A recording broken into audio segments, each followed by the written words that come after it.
Bonjour à tous et bienvenue sur Lundana, votre chaîne de divertissement et d'information mode. Je suis Fallon, rédactrice en chef et créatrice du magazine Lundana, magazine qui est spécialisé dans la vulgarisation de la mode de luxe et qui va parler de business, de mode, d'actualité. Et aujourd'hui, on va présenter un épisode qui parle justement de l'actualité la plus brûlante du moment, à savoir les JO. Alors pourquoi on parle de JO, quel est le rapport avec la mode? Et bien vous allez le comprendre après le générique.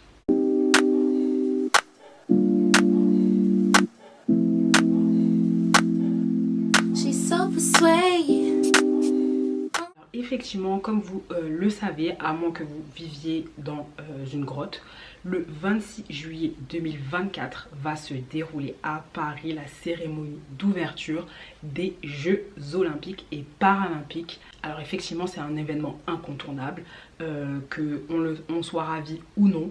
Moi de base, je suis une Parisienne et je suis partie effectivement parce qu'il y avait les JO, donc je me pris un petit pied-à-terre en Allemagne.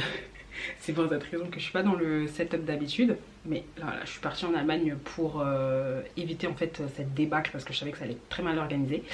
Mais bon, bref, on n'est pas là pour parler de ça. Alors, il faut savoir que pendant quelques jours, Paris sera la capitale des JOP.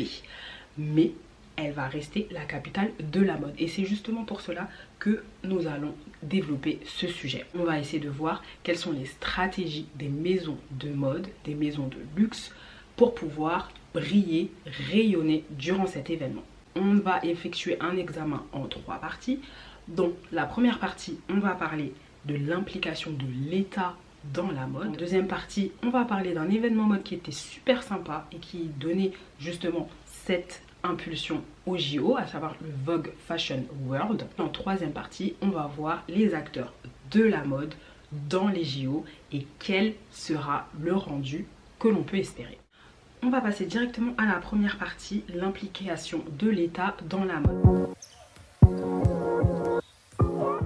C'est une question qui est extrêmement légitime puisque chaque Fashion Week, en tout cas un article Fashion United de 2016, j'en ai pas trouvé de plus récent, mais en tout cas en 10 jours seulement lors des Fashion Week. Après, tout dépend de quelle Fashion Week, si c'est la Fashion Week de prêt-à-porter ou haute couture, mais en général il a été reporté que 66 millions d'euros de chiffre d'affaires en 10 jours que pourrait rapporter la Fashion Week. Donc c'est une question totalement légitime de savoir quelle implication l'État a dans cet événement. Je vais me focaliser sur quelques événements que j'ai trouvé plutôt intéressants et qui avaient une valeur ajoutée dans ce domaine. Alors c'est les éditions des dîners de la mode. Qu'est-ce que c'est? Je ne sais pas si vous êtes familier avec ce sujet-là, mais en tout cas, c'est quelque chose qui remonte à la présidence de François Mitterrand en France. Les dernières éditions ont été effectuées en 1984, donc ça remonte à énormément longtemps. Et depuis la présidence de Emmanuel Macron, il y a eu 3 événements de ce type qui ont été reconduits. Donc on en a eu un en octobre 2018, en février 2020, juste avant le Covid, plus récemment en octobre 2023.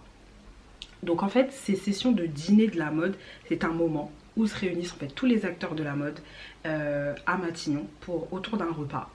Et le but en fait, c'est de mettre en valeur les talents et surtout de créer une synergie en fait entre les différents domaines de la mode. Donc on aura des photographes, on a des rédacteurs en chef comme Anna Wintour, on a des mannequins comme Naomi Campbell, on a également des directeurs artistiques comme Maria Gradia Curie qui fait partie du groupe LVMH, qui discutait par exemple avec la directrice de chez Kering.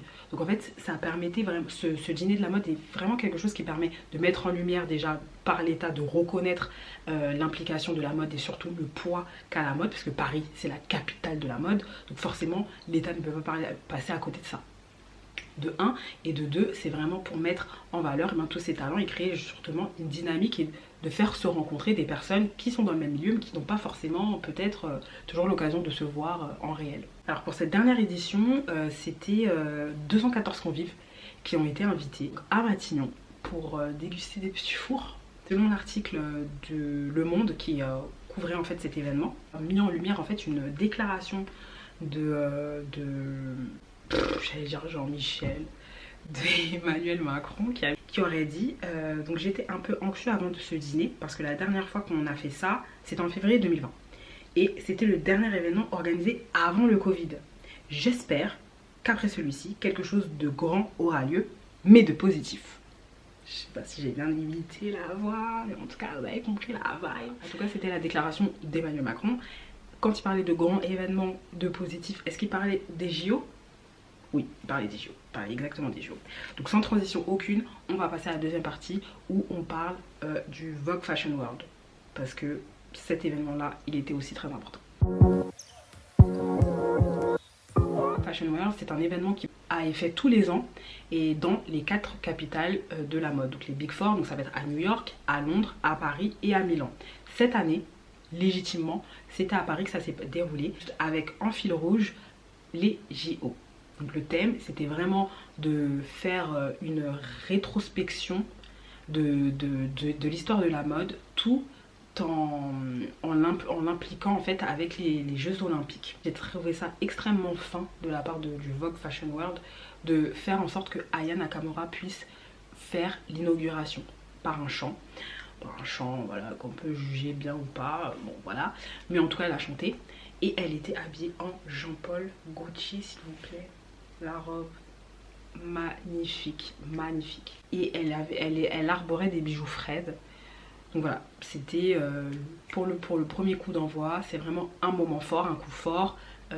Artiste française, artiste voilà, qui habite en France du moins, a un rayonnement international, habillée par un des plus grands couturiers de Paris s'il vous plaît, c'est pas n'importe qui.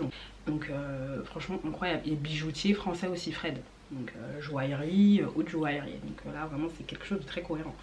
Donc tout au long en fait de cet événement, c'était vraiment une ode aux Jeux Olympiques. Donc on avait des scènes en fait où il y avait de l'équitation, où on a pu voir Kendall Jenner avec Gigi Hadid habillée en Hermès, donc maison de luxe française. Enfin pour moi c'est même pas du luxe, c'est de l'ultra luxe hein, Hermès, mais bon voilà. Voilà, français, estampillé français, donc là on est dans le thème pour justement tout ce qui est activité équestre. Marie-Josée Pérec aussi qui était une icône de l'athlétisme français, qui était aussi parmi les invités. Donc voilà, en fait c'était vraiment plusieurs épisodes, plusieurs scènes mettant en valeur un métier d'art, un artiste, avec en fond les Jeux Olympiques. Donc moi j'ai trouvé ça extrêmement fin. Et ensuite on a des looks aussi, on a aussi des looks où Gigi Hadid était habillée en balmain.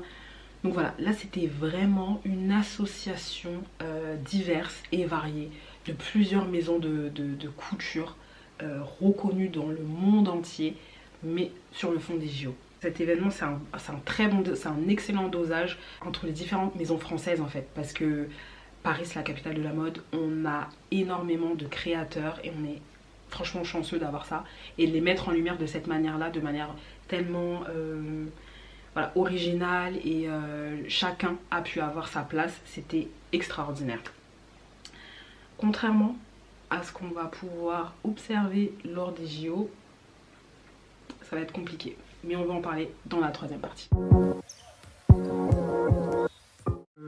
Partenaire premium des JO, c'est le groupe LVMH. Donc, groupe LVMH qui est présidé par Bernard Arnault, donc Bey. Je l'appelle Bey parce que voilà, c'est le petit nom qu'on a l'un envers l'autre. Non, je rigole, je connais pas du tout. Hein. Voilà, faut pas prendre ça au premier degré, je vais pas être poursuivie s'il vous plaît, merci. Ce groupe de luxe est un mastodonte, donc forcément ça tombe sous le sens que ce soit le prestataire premium des Jeux Olympiques. Sauf que c'est dommage parce que LVMH effectivement a énormément de maisons de luxe, n'a pas tous les savoir-faire. Et les savoir-faire qui ont été sélectionnés, on va regarder ça ensemble. LVMH est impliqué de manière très significative, notamment dans le design, la création des smokings en fait pour les JO, pour les athlètes. Ces smokings ont été réalisés, designés par la maison Berluti. C'est des smokings en coton et en soie. Voilà, Berluti, la maison Berluti est très connue pour son tailoring, maison qui est d'ailleurs dirigée par un des fils Arnaud. On adore, merci. Tenue sportive quant à elles, ont été dessinées par Le Coq Sportif, donc maison française également, mais c'est une marque un peu plus urbaine. Les judokas, les athlètes du judo, eux ont la chance d'être habillés par Kenzo. Kenzo qui est également une maison du groupe LVMH.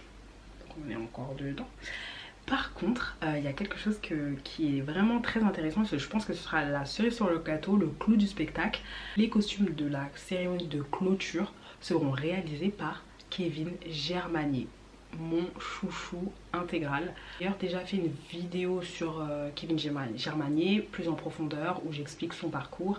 Et d'ailleurs, il m'a fait un petit clin d'œil. Donc, kudos Kevin Germanier dans mon cœur forever. Je sais pas comment ils font les Gen Z, c'est comme ça. Anyways, mon avis un peu sur l'implication le rayonnement en fait des maisons de luxe sur les JO, je trouve ça regrettable, très honnêtement. Alors moi, Bernard Arnault, c'est moi je suis d'accord avec ses actions. D'ailleurs, il faut préciser que c'est Antoine Arnault donc, qui est à la tête de la section images de LVMH. C'est lui qui a souhaité faire ce partenariat premium avec les JO, justement pour améliorer le rayonnement au niveau international et surtout toucher d'autres domaines que la mode, toucher les sportifs, toucher la population en général, pour vraiment montrer la contribution de LVMH à la vie sociétale, en fait, environnementale, sociétale, culturelle, etc. Donc en soi, je trouve que la stratégie de LVMH est totalement louable, sauf que je trouve ça quand même assez dommage, puisqu'on a des très grandes maisons comme Hermès, comme Dior, comme Balmain, etc. qui auraient pu en fait donner une impulsion totalement différente, qui aurait pu donner ce goût de la mode.